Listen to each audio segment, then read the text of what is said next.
with our theme this year at Authors and Innovators, I was especially thinking about books that books that are about resilience.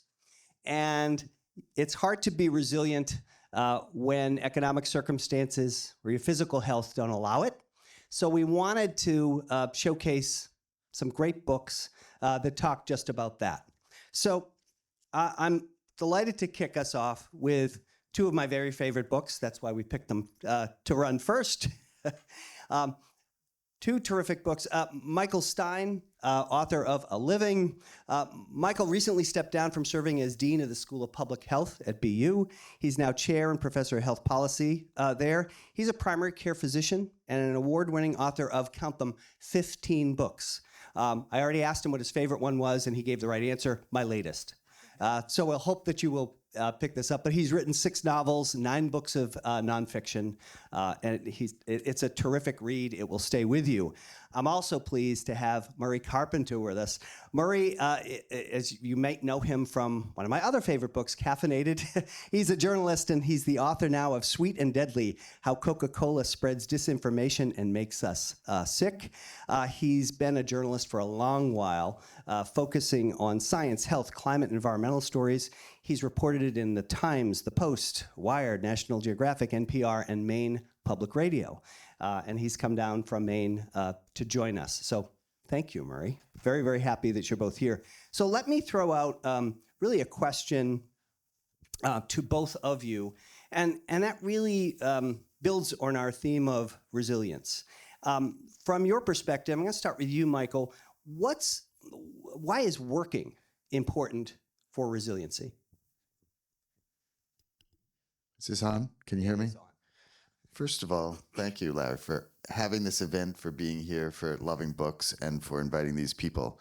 And thank you for coming out in the rain. Not as much rain as Jamaica, but hard to come out in the rain nonetheless. So my book is about physical labor. It's called A Living. It's about, I'm a primary care doctor. I work primarily in Providence. I work in inner city. I have written a number of books about the people that I see in my office. The last book I wrote about them was called Broke, which was about how do you live on $600 a month and poverty. And many of the people in my office did physical labor. So I decided, since I'm a writer and this is my material, that I would write about what they actually do all day. And it's not a question that people necessarily get with their doctors very often, and yet it seems like a very important thing, right? For me, it's a way of really sort of showing respect for people. It's a way of really getting right into the sort of emotional narrative, which is going to lead to their mental health, which is going to lead to lots of their physical health problems as well. So it's a way for me of talking about a variety of things that people often A, like to talk to, and B, don't get asked about very much in their lives by family, by their coworkers, et cetera. What's it like to do this work? What's the experience of work? How does it affect you? And what happens when you're not working? So those are the things that the book is about. It's really sort of written in terms of conversations where you actually hear people talk about what they get out of their work, the structure of their day, their connections with people, the losses that they have, how they survive, et cetera. So it happened to be, somebody was asking me before, like, this seemed well-timed because we now talk about the working class and work these days. And it was not, the timing of it was not politically based at all, but it happens to be a topic at the moment. So happy to talk about it as we go on. I'm delighted by I was very much delighted by the stories about how working matters. And Murray, we make so many decisions, whether we're getting up, whether we're an entrepreneur or a clamor. We make so many decisions in the morning. We pour coffee. We might have something else to eat. And so when we think about resiliency and why getting ready for work is important, you've written from the perspective of the things, frankly, the things that we do just to get here. Can you talk a little bit about what Sweet and Deadly is about and what interested you in exploring this topic? Yeah, great. And thank you for, is this on? Can you hear me? No. Okay. You can hear you. This is switch grab this microphone now. Okay. Yeah, so thank you first for this is a terrific event, and I'm so excited to be talking about books here with an engaged audience. Yeah, so my first book was about caffeine, and the question I always got when people really wanted the cliff notes. They just wanted like, "Hey, is my caffeine habit good for me, or is it not?" And so my pat answer was always, "Okay, if you don't suffer from insomnia or anxiety, and you're not trying to get pregnant, knock yourself out." But make sure you're doing it with coffee or tea, but not sodas. And what I learned in reporting that book and writing that book is that the most, by volume, the caffeinated beverage we consume the most of is sodas. And so that led me down this path. And yeah, in terms of work, it's a really interesting question. I think of it as like workplace. And Coca-Cola is so ubiquitous. It's so much like wallpaper that there really is not Right around the corner in Needham, giant plant. Giant plant, right? Great example. And a hospital, every hospital, even they're huge vending machines. So it's ubiquity. Their marketing strategy. They say our strategy is ubiquity, and that goes to the workplace. I want to ask both of you, how does what someone does for a living impact their choice about wellness, diet, and resiliency? It will share. You want to go? Well, I'll say quickly, yeah, that I think this is there's and Mike will probably be able to elaborate on this a lot better, but there's an emerging field of science called the social determinants of health, and this has to do with the idea that the people you're with, who you're working with, who you're surrounded by, and their habits are going to, in large measure, dictate what your habits are. And we like to think we're all individuals, but not so much in many cases. And so I think So we follow each other's lead. we follow each other's lead. Okay. And so if all your friends are drinking Diet Coke, you might be drinking Diet Coke. If all your friends are drinking full sugar Cokes, you might be drinking full sugar Cokes. And so I think that's part of it, and it gets to the workplace. Michael, I'll let you borrow this. Yeah. So the caffeine wellness primary care story is a super interesting one. And it also comes into play with this idea of sort of wealth. So there's a room of entrepreneurs and people who have employees and are employees themselves often. So I'm just going to throw out a figure for you. I'll actually ask you. So what % of middle and upper income people wake up 3 or more hours before they start their workday? What % in America? 30. 30. Do I hear anything else? So it's about 45% of people have 3 hours before they go to work. How about people who are poor? How many of the % of those people have 3 hours of time before they start their workday? 10. 15. 3. Whoa. 3%. So there's something very different happening here across classes in the United States.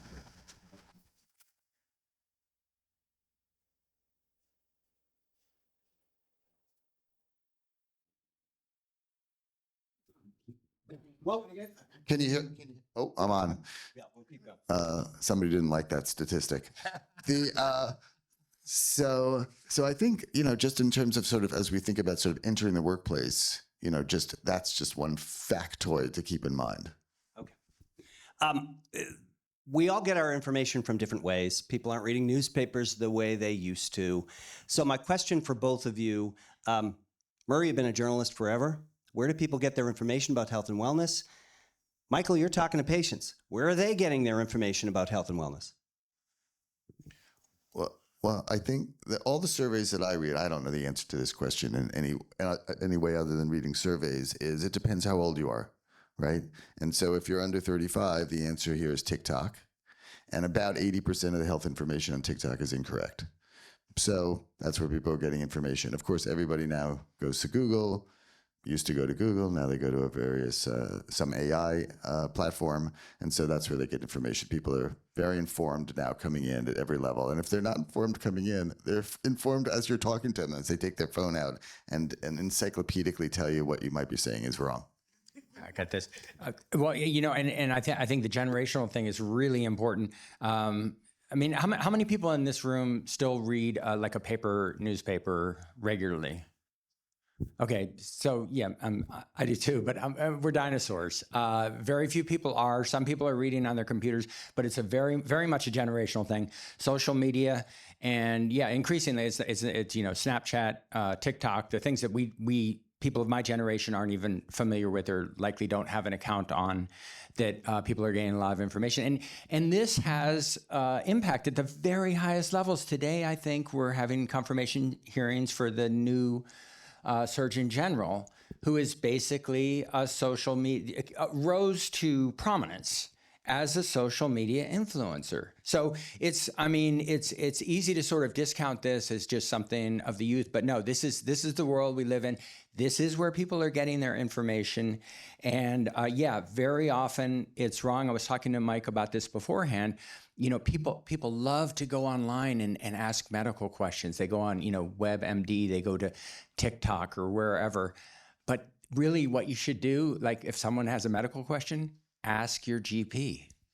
So one of the pleasures of being a dean of a school of public health, and I'm happy to talk about public health, which is to me very different from practicing medicine. They're two quite separate worlds. One of the things that I funded this year, which was a very bad year for public health, as you know, and continues to be a tough year for public health, was a pilot project in my school by a young faculty person who, far younger than I am, who decided, listen, everybody keeps talking about these influencers and how misinformation happens online and everybody's getting it through social media, et cetera. So the pilot project we funded was, let's bring in some influencers and let's see if we can train them to add just a few things. And it was on a very specific topic. It was about drinking and liver disease, and see if we could actually get them in their influential TikTok videos to put in some accurate information. Can you train them to do it? And it was dramatic. First of all, obviously the influencers who came in are those who are willing to listen and be part of an experiment. And but it is the future of public health is going to come through working through these unusual sources, right? This sort of notion of that these institutional statements are going to drive health at this point seems to me off base, and so many people learn in so many different ways. So it's time for the public health field to move into the world where people actually get their information. And it is, I believe, doable, hard to do, but doable. So I want to borrow that. Thank you. I want to ask about, because Michael, you talk about it, Murray, you talk about it in your books, how people use both over-the-counter meds, Red Bull, whatever. Can you talk a bit about how people use over-the-counter meds or over-the-counter drinks to stay working and to stay resilient, at least in their own minds? Sure, I'm glad to try this because, of course, I'm fascinated with this. I mean, there's kind of a trend that I call chemical convenience, where our convenience stores have turned into repositories of essentially over-the-counter medications, and you can put in that White Claw, anything. It's like grain alcohol. You have all kinds of caffeine, including caffeine pouches. You have nicotine pouches, and so yeah, I would say I'm not sure how it affects people, but I would say people are certainly, whether or not they recognize it, self-medicating with stuff that's pretty powerful. I mean, caffeine, nicotine, alcohol, these are really popular drugs. Mexican Coke versus U.S. Coke. Well, we could talk. You want to talk about that? I brought some. Oh, cool. And what's the difference? Because you talk a little bit about this in the book. Yeah. Okay. Mexican Coke. Did you guys hear this whole flap about Donald Trump thought he urged Coca-Cola to produce Coke with cane sugar? And I think Coke was already planning a cane sugar line, but they actually rolled it. Cane sugar versus high fructose corn syrup. So high fructose corn syrup, which is the stuff that's in here. Both have just a ton of sugar. This is like 65 grams, I think, which is about the amount in a 20-ounce Coke. If you just for reference, if you consume one of these every day at lunch for 2 weeks, you would have had a 2-pound box of sugar. So think of it, a lot of sugar. So the point is, it's a lot of sugar, and it's a lot of sugar, whether it's cane sugar, in this form, or it's high fructose corn syrup. You can quibble about the production, the subsidies, everything else. But in your body, the effect is essentially going to be the same. And interestingly, RFK called the cane sugar thing like a victory for Maha, but your body is really going to metabolize them the same. You can express personal preference for, cane sugar versus high fructose corn syrup, flavor, et cetera. But the key point in either is it's a lot of sugar, it's a lot of liquid sugar, and it's not good for you. Coca-Cola. Talk a little bit about quickly in the origins. I want people to get the book, so I'm not going to spoil it.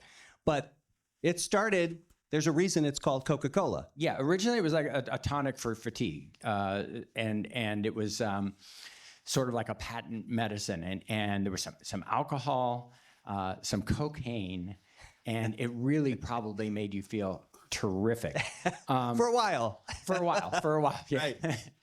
Right. Still to this day, Coke has what they call decocaized cocaine. So they're still getting some cocaine flavor from coca leaves.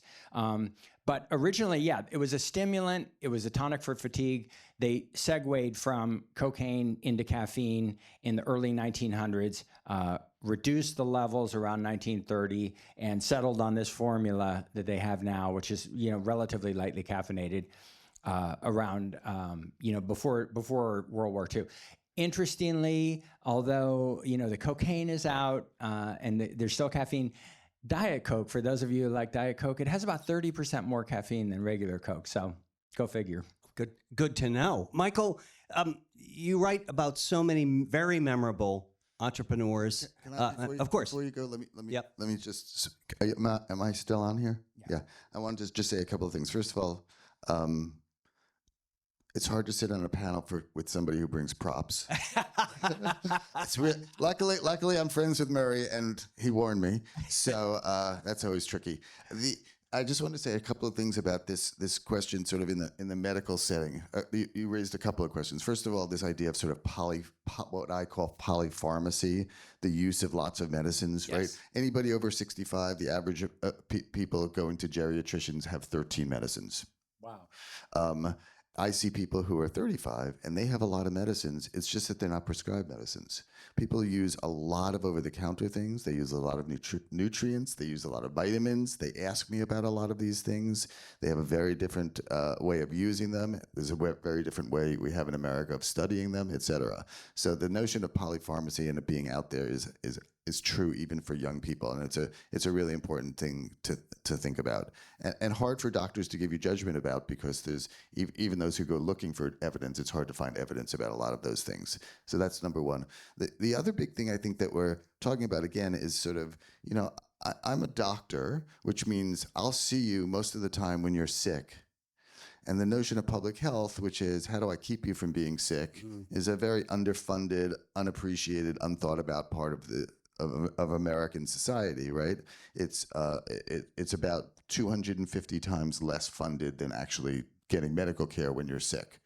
So the things that Murray talked about, the things that are interesting in a public health place, are things that we call social drivers or social determinants of health, which is all the experiences we have in the world, from buying food that hasn't been inspected to sitting next to somebody on a bus who's coughing on us, right? So all of those things in the world, some of which we can avoid, some of which we can't avoid, are just very important to think about as you go through the day. And of course, we live in a country, as Murray says, that has 40 to 50% of our population was obese.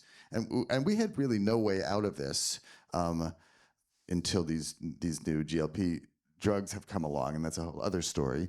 But the notion of the fact that we're obese, which is, by the way, mostly poverty related in the United States, very few people in the room have excess weight on them. I just, you can see from looking around, is really something that's a public health issue, right? It's a public health issue driven by often things that are outside of our control, or that are so hard for us to behaviorally control, like being exposed constantly to Coke, Diet Coke, advertising, stores, convenience stores, et cetera. So this notion of that the world around you is influencing your health in lots of ways is something I just hope the audience will think about. You're getting a sense of why these books are so powerful, because you read them and you think, well, how should we be prioritizing? So I'm going to put it to both of you.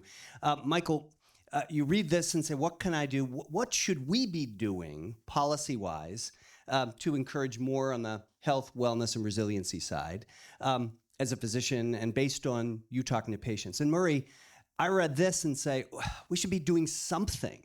So can you, I'm totally unfair to throw this at so you. hard. We need a whole seminar on this, but I'm going to throw it at you anyway. We need a whole seminar, and we need a whole Congress to actually talk about this, or frankly anything. So the things that I think that actually would improve health at the moment, other than poverty relief, and we could talk about how hard that is. I'll just say one thing about that, because I'm harping on this tough subject today, because I think it's so important to people's health. And one of the weird silver linings of COVID, which changed all of our lives in dramatic ways, one of the weirdest facts about the COVID years was that the poverty rate for children in the United States went to the lowest it's ever been in recorded time. So this weird thing happened. There was money put in. We can argue about how much money, should it have been so much money, the after effects of putting in the money, but the change of our economic system to redistribute money during COVID led to the lowest rate of poverty in the entire history of the last 50 years of the United States, so that these numbers have been kept. Just a weird thing. So what are the things that we should do? We should probably have better childcare so that people can go to work and get to work on time. I think that would be excellent for people's health as well as the children's health. I think it would be different for the adult health, and for employment-related issues. I think we should reduce payroll taxes. So those are things that I would say. I'm sensing your next book. So no, I'm not going to write about that. Okay. So all right. But those are things that I think just sort of at a high level, public health policy level, those are two things that I think would be important to change the health of the United States. And again, I'm a primary care doctor. I will see you when you're sick, but I'd rather you not be sick. Murray, what should we do? I read this and it's infuriating. What are you thinking? So because I view this, public health through a Coke bottle, I would say the couple of things that we know are effective and we know that they work where they're implemented are warning labels on sugary beverages. This is not as extreme as it sounds. It's been tried in the U.S. but failed. A lot of pushback from the industry. Chile's done it with great success. It reduces soda consumption. Soda taxes, they're the other thing. We know they reduce soda consumption. I mean, you can argue about the fairness of this because they are regressive because of soda consumption patterns, but so are cigarette taxes or tobacco taxes, and we don't see people wanting to get rid of those.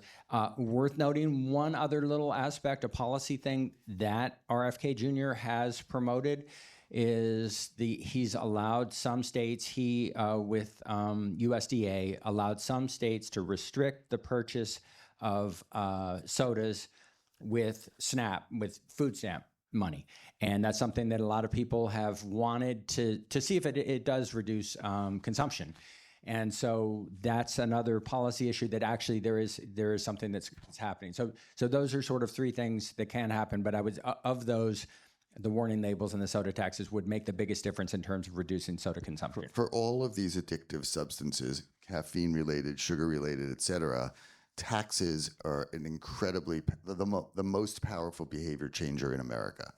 You raise taxes, people as a population do it less. It's just true. It's what it contributed to the main reason why 12% of Americans now smoke, whereas when our parents were alive, 50 or 70% of Americans smoked.